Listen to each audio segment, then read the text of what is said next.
Il est question dans le livre de 1 Chronique, chapitre 5, des fils de Rouben, de Gad et de la demi-tribu de Manaché. Plus soucieuses de leur bien-être que de la possession du pays de la promesse, ces tribus s'étaient établies en deçà du Jourdain. Leur manque de foi, de persévérance, leur matérialisme sont alors mis en évidence. Mais ici, à part le verset 25 nécessaire pour comprendre le récit, combien il est touchant de voir de nouveau la parole relever seulement tout le bien qu'il est possible d'en dire.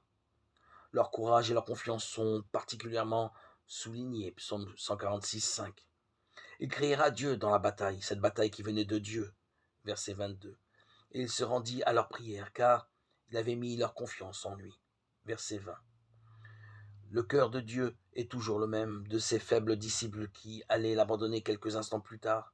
Le Seigneur Jésus pouvait dire à son Père, ils ont gardé ta parole, ils ont cru que toi, tu m'as envoyé, Jean 17, 6 à 8.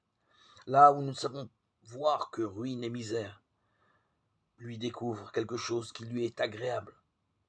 Quel exemple pour nous.